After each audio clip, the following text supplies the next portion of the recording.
Sadhu, sadhu, sadhu.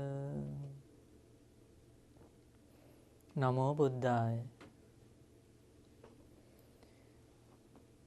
Meritorious lay followers. Now we are going to learn a very important sutta preached by the Gautama Supreme Buddha. So I have selected this sutta from the numerical discourses of the Buddha, Anguttara Nikaya, and we know there are several chapters or collections of the numerical discourses.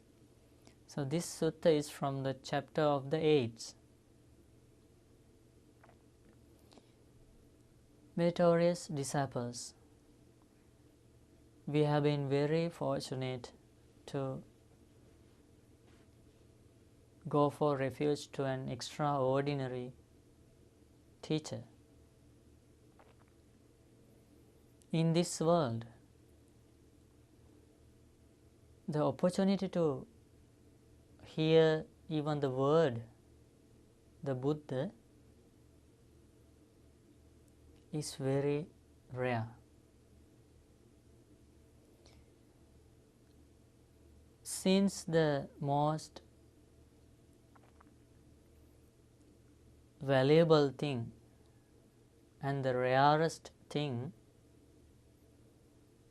is the appearance of a fully enlightened Buddha in this world, many people do not get an opportunity to understand the true nature of this world. As a result, majority of people are destined to be born in bad worlds, such as hell, animal world, ghost world, and Asura world.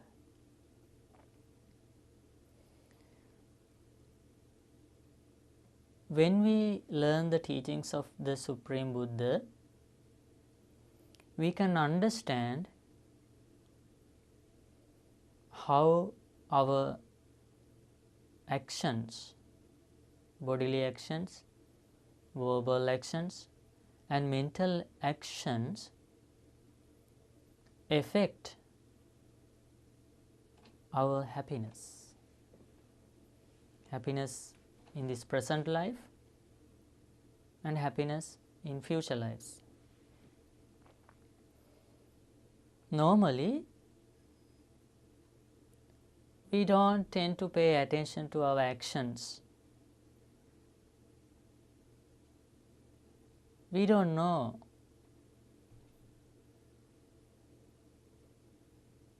very easily how our actions generate happiness or unhappiness. When we are motivated by desire, craving, greed, hatred, jealousy, or many defilements like that, we use our body, speech, and mind according to that defilement.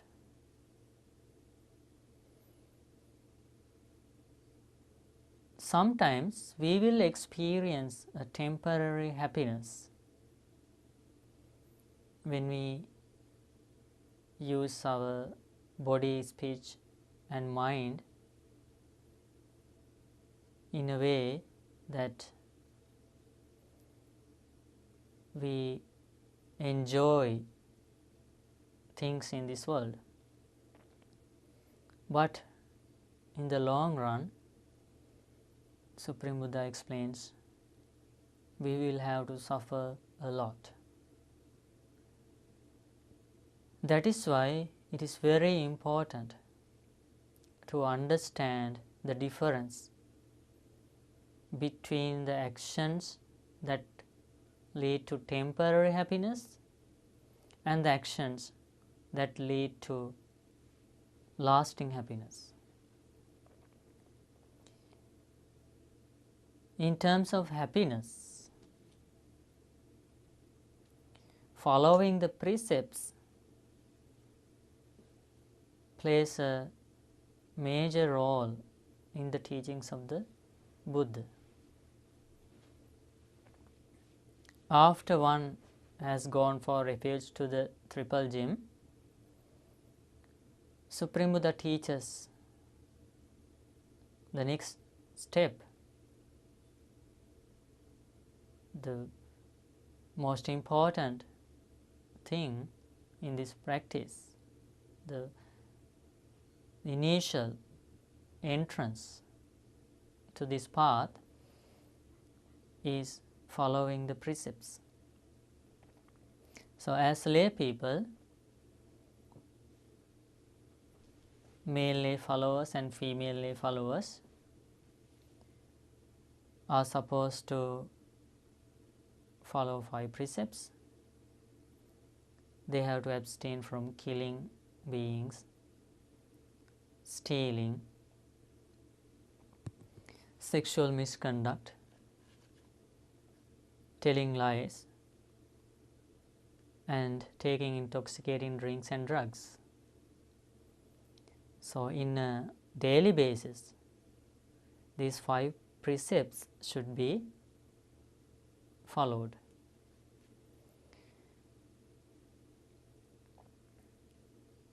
Apart from that practice of 5 precepts, Supreme Buddha has emphasized following the 8 precepts for lay people. So, in the time of the Buddha, it was very common that the disciples of the lay disciples of the Supreme Buddha observed 4 times a month. They observed 8 precepts 4 times a month. They have understood the significance of this training. So, now we are going to listen to that sutta about the explanation of the Supreme Buddha about the 8 precepts and how Supreme Buddha encourages the Blessed One's disciples to follow the 5 precepts. Supreme Buddha teaches, when, O monks, the Uposatha observance is complete in 8 factors, it is of great fruit and benefit, luminous and pervasive. Supreme Buddha explains,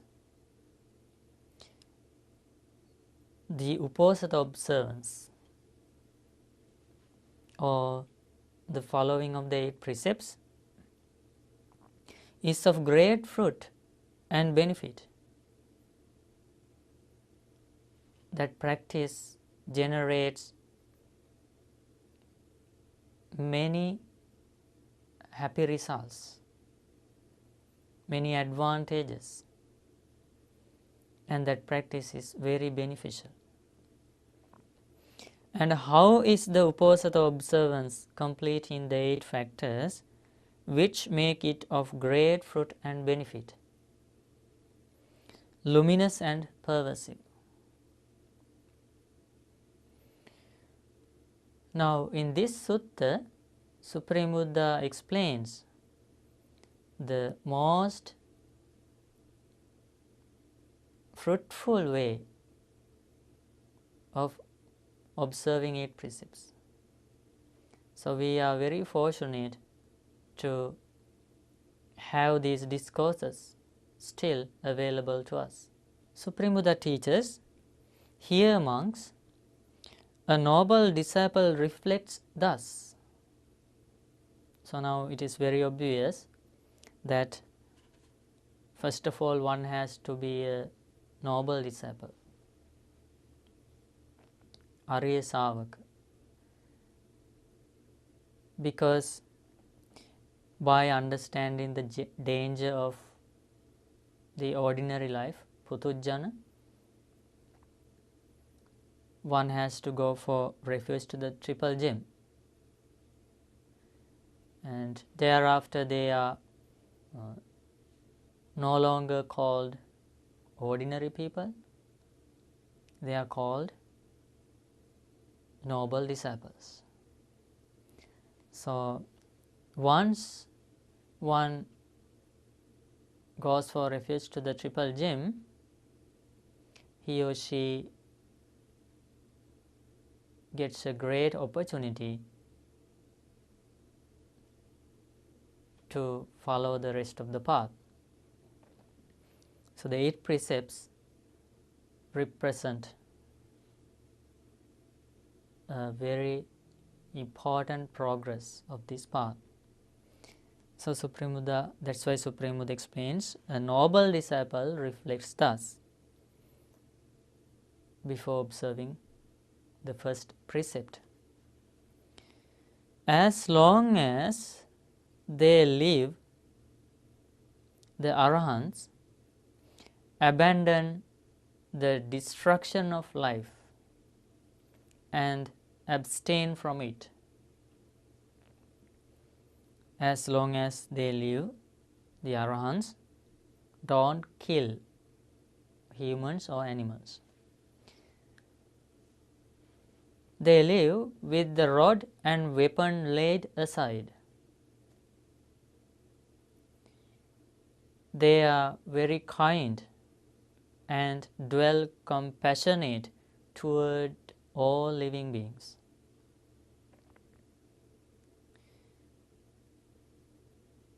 So a lay follower reflects on the compassion of great Arahants and how they spread loving kindness, pity to all beings. And then he or she further reflects, today I too for this day and night will do likewise. I will imitate the Arahants in this respect, and the Uposatha observance will be fulfilled by me. This is the first factor it possesses. So now Supreme Buddha has explained the importance of observing the first precept of these 8 precepts. By learning the very first factor of 8 precepts, we can understand very clearly the main purpose of observing 8 precepts. What is that purpose? It is to imitate the lives of great Arahants.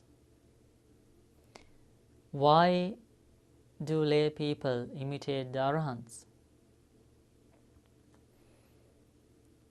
Arahants are the noble ones who have liberated from this round of birth and death.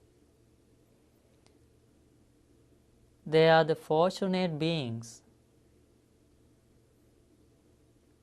who achieve the true happiness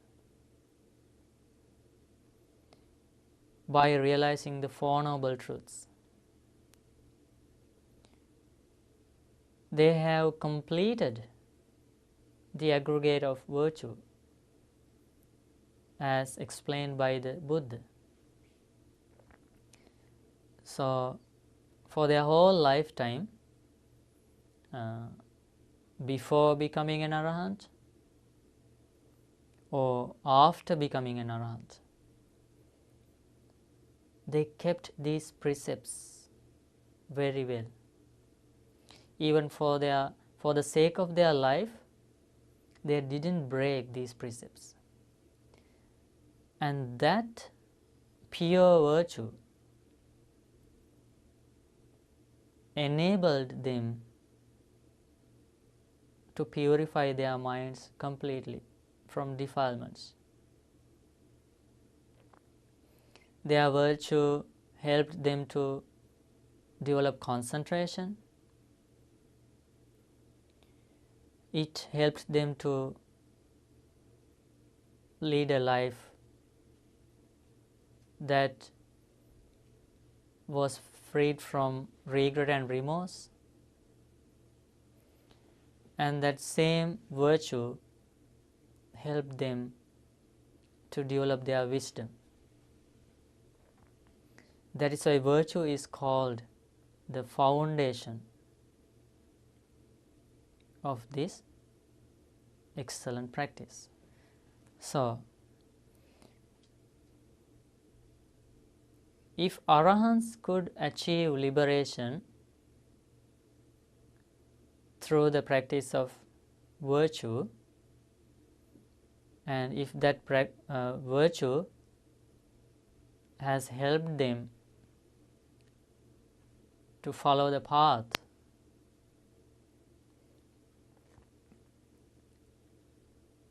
in the case of lay people, they also have the opportunity to achieve liberation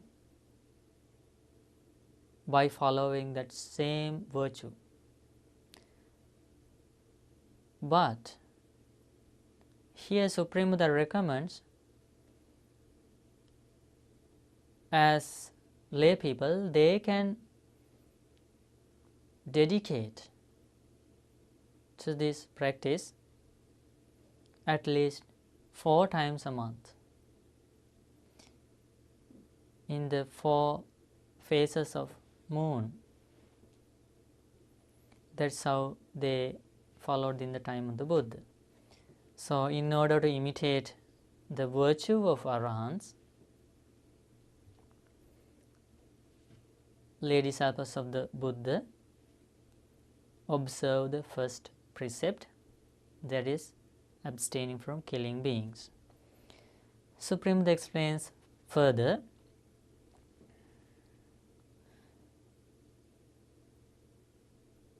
a noble disciple reflects, as long as they live, the arahants abandon stealing and abstain from stealing. They accept only what is given, expect only what is given, and dwell with honest hearts, devoid of theft. Today I too, for this day and night, will do likewise. I will imitate the arahants in this respect, and the Uposatha observance will be fulfilled by me. This is the second factor it possesses. So, here Supreme Buddha explains about the second precept. So, there is another significant statement here. Supreme Buddha explains that a noble disciple observes these precepts with the intention of keeping them for a whole day. That's why one reflects, today I too, for this day and night. That means an entire day.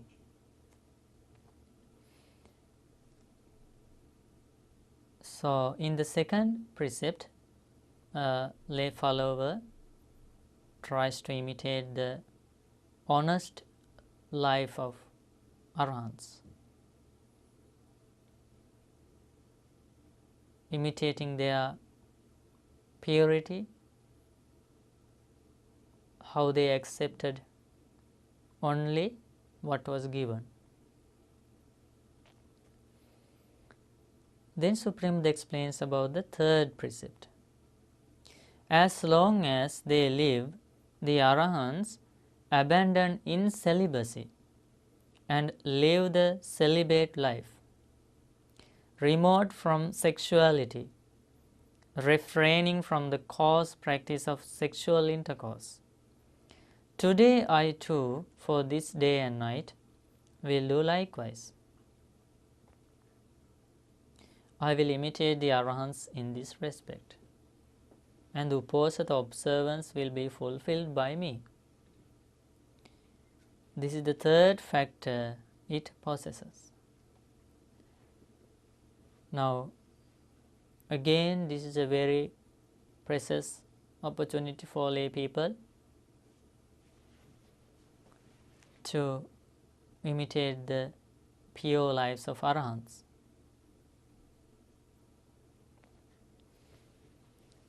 Normally, lay people are supposed to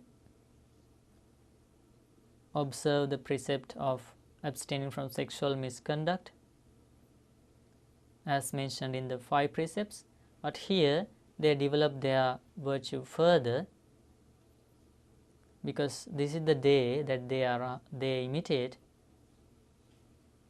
the pure lives of Arahants. So very happily they can follow these precepts, because in this world now we know very clearly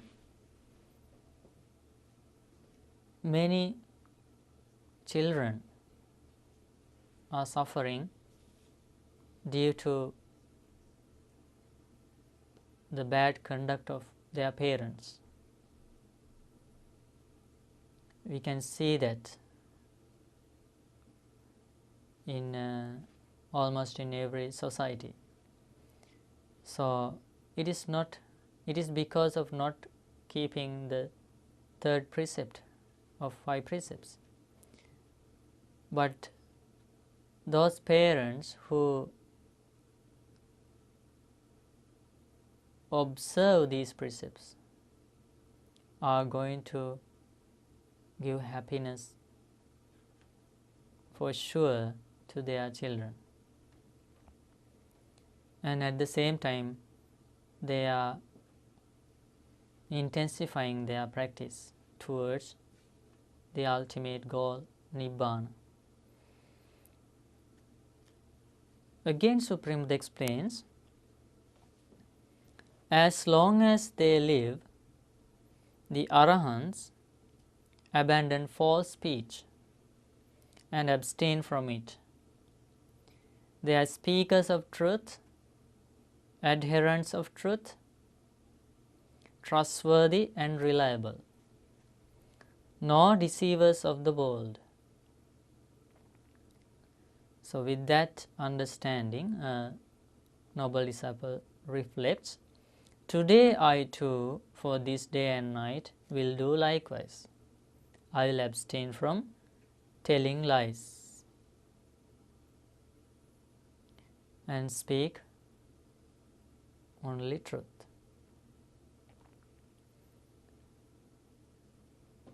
I will imitate the Arahants in this respect, and the Uposatha observance will be fulfilled by me. Now we can understand very clearly, if someone wants to imitate the lives of Arahants with this rare practice of observing 8 precepts, one should know the importance of being an Arahant first. Why should one become an Arahant? One has to understand that thing very clearly.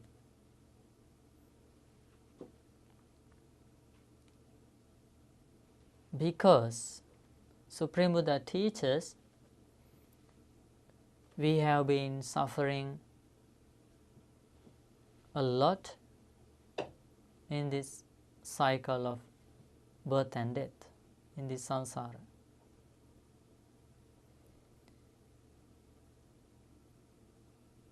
We should try to stop this cycle. In order to stop this cycle, one should purify one's mind completely from defilements.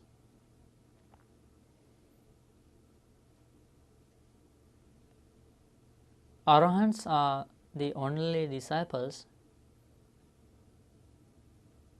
who get this opportunity.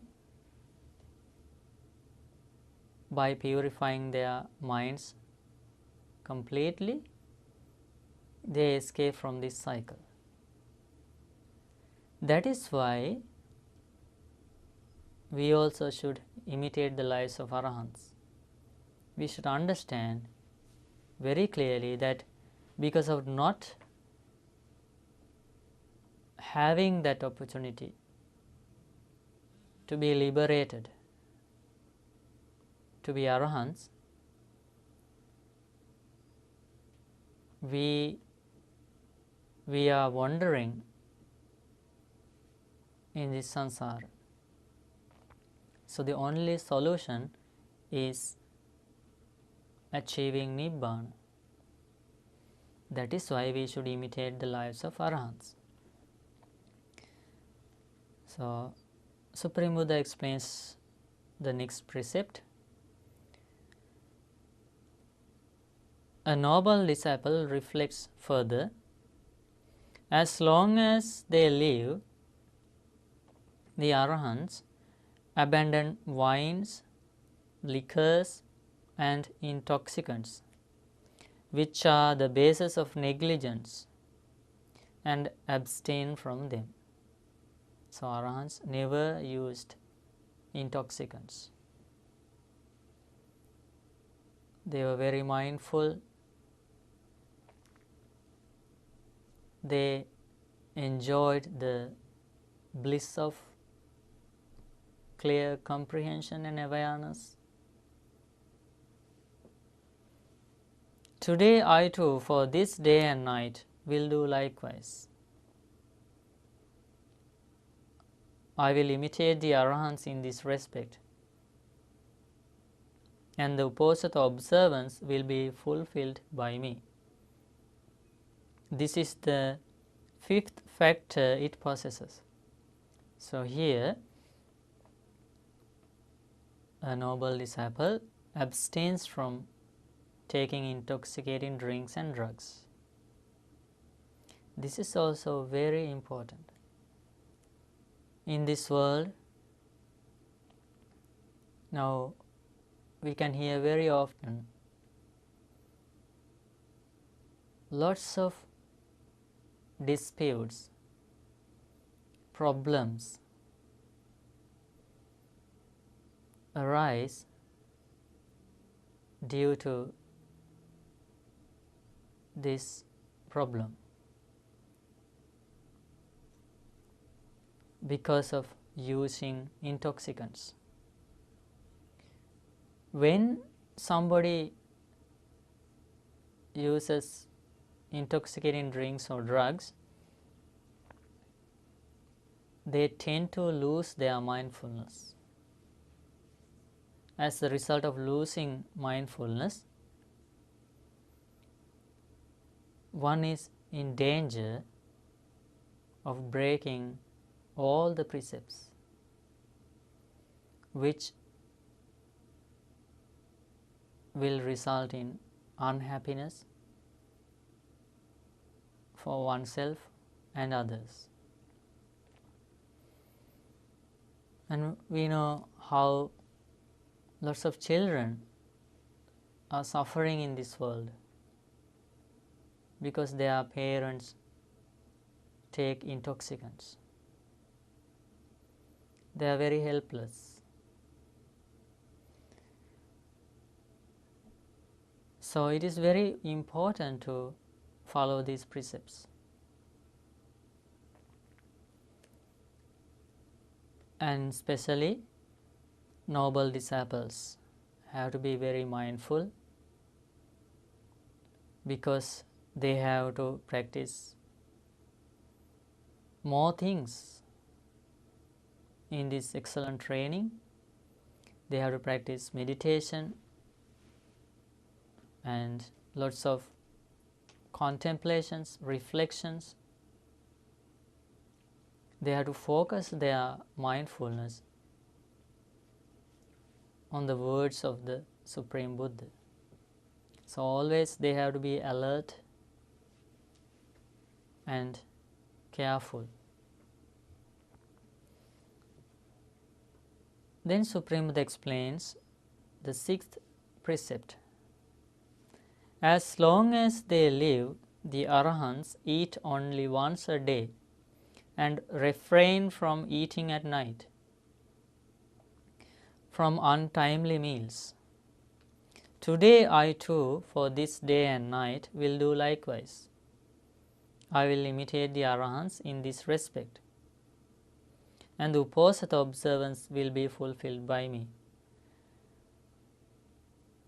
So here we can learn a new precept. Even lay people get an opportunity to control their eating habits by imitating the simple, restrained lives of Arahants. So this precept is followed by all the monastics of the Supreme Buddha, and that practice enables them to have a very energetic,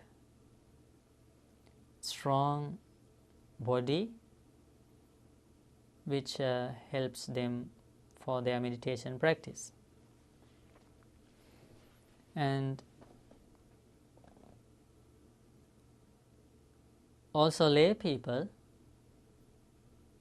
have to be very mindful that day not to eat after 12 o'clock, as we follow that precepts nowadays. So we can place confidence in the knowledge of the Supreme Buddha and how the Blessed One introduced these precepts as the factors of the path. Then Supreme Buddha explains, a noble disciple reflects further, as long as they live, the Arahants abstain from dancing, singing, instrumental music and unsuitable shows, and from adorning themselves by wearing garlands and applying scents and ointments. Today I too, for this day and night, will do likewise. I will imitate the Arahants in this respect, and the Uposatha observance will be fulfilled by me. So this is the seventh factor it possesses. So again, lay people get an opportunity to imitate the renunciation, the bliss of renunciation that Arahants experience for their whole lifetime. The simplicity of the lives of Arahants. Normally, in the ordinary world, people try to gratify themselves engaging in various activities because they don't know about that true happiness which surpasses the material things, which surpasses the ordinary happiness. But as the disciples of the Supreme Buddha, they know about the bliss of virtue, happiness of concentration that they experience, and the happiness of association of good friends, kalyana mittas, happiness they experience while they are practicing generosity, and the happiness of a mind that is freed from hatred, greed, and delusion, and happiness of a developed mind, wisdom, and insight. The happiness that the disciples experience when they understand the true nature of this life. So, Supreme Buddha has explained many other ways of gaining happiness. So, the noble disciples are very fortunate to learn about these other ways apart from ordinary happiness. That is why they are eager to imitate the simplicity of the lives of Arahants. So they observe the seventh precept. And finally, Supreme Buddha explains, a noble disciple reflects further, as long as they live, the Arahants abandon the use of high and luxurious beds and seats and abstain from them. They make use of a low resting place, either a small bed or a straw mat. Today I too, for this day and night, will do likewise. I will imitate the Arahants in this respect. Again, we can see how a noble disciple uses this precious opportunity to imitate the simplicity of the lives of Arahants.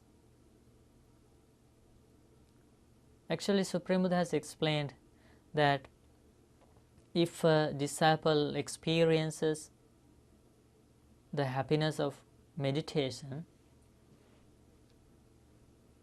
happiness of jhanas, he or she can experience a greater happiness by sleeping under a tree, on a mat, or sleeping on a low bed.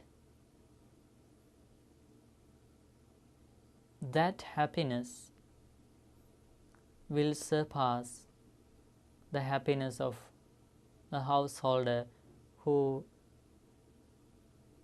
uses very comfortable, luxurious beds, pillows,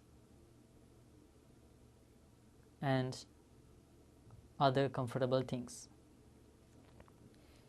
So this is a very good opportunity for the disciples to experience the truth of the words of the Supreme Buddha. So very happily they tend to observe these precepts. So this is the eighth factor it possesses. Supreme Buddha teaches further, when monks, the Uposatha observance is complete in these 8 factors, it is of great fruit and benefit, luminous and pervasive. And to what extent is it of great fruit and benefit, luminous and pervasive? Now Supreme Buddha is going to explain about the benefits and advantages of following the 8 precepts in this way, imitating the great arahants. So Supreme Buddha didn't just say, okay, you observe 8 precepts and you will have great benefits. The Blessed One with extraordinary knowledge explains the results and benefits as well. Suppose, monks, someone were to exercise sovereignty and rulership over these 16 great states abounding in the 7 precious treasures, that is Anga, Magadha, Kasi, Kosala, the Vajjis, the Mallas, the Chetis, Vansa, the Kurus, the Panchalas, Macha, Surasena, Assaka, Avanti, Gandhara and Kamboja. So these are the 16 states that were in the time of the Buddha, that India, the continent, Indian continent was divided into these 16 states. So Supreme Buddha is explaining about the rulership and sovereignty over the Indian continent.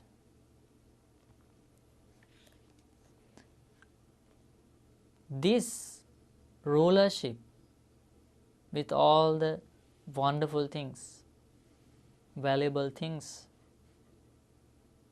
in this whole continent, this would not be worth a 16th part of the Uposatha observance, complete in those 8 factors. Supreme Buddha explains, observing 8 precepts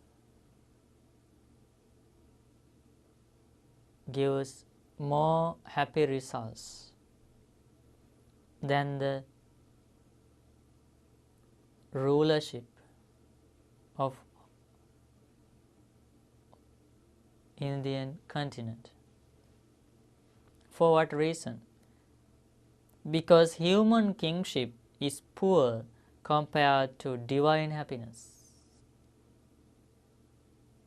Okay, why did Supreme Buddha make this statement? That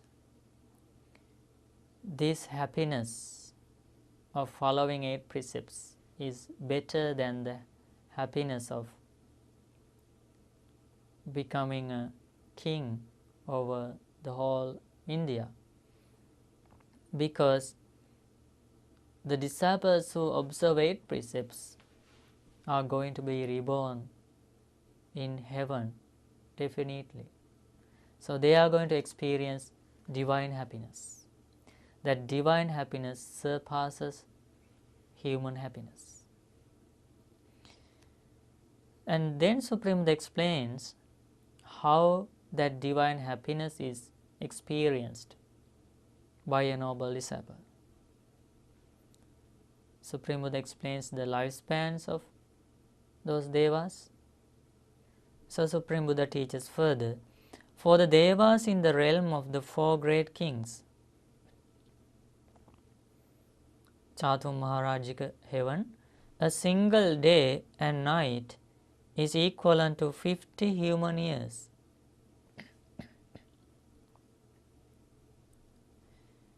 "30 such days make up a month, and 12 such months make up a year. The lifespan of the devas in the realm of the 4 great kings is 500 such celestial years. It is possible, monks, that if some man or woman here observes the Uposatha, complete in these 8 factors, with the breakup of the body after death, they will be reborn in the company of the devas in the realm of the 4 great kings.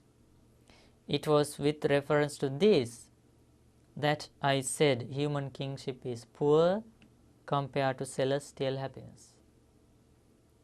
Now it is very clear why Supreme Buddha encouraged the lay disciples to observe the 8 precepts. because they are going to experience divine happiness after death. This is not a very minor thing or an insignificant thing, because many humans will be reborn in bad worlds after death. Supreme Buddha has explained the reasons in many of the Blessed One's discourses. So this rebirth in a heavenly world cannot be easily gained. This is a very difficult thing. So in the same way, Supreme Buddha explains about the lifespans of other heavenly worlds. For the Tavatinsa Devas, a single day and night is equivalent to 100 human years. The lifespan of the Tavatinsa Devas is 1,000 such celestial years.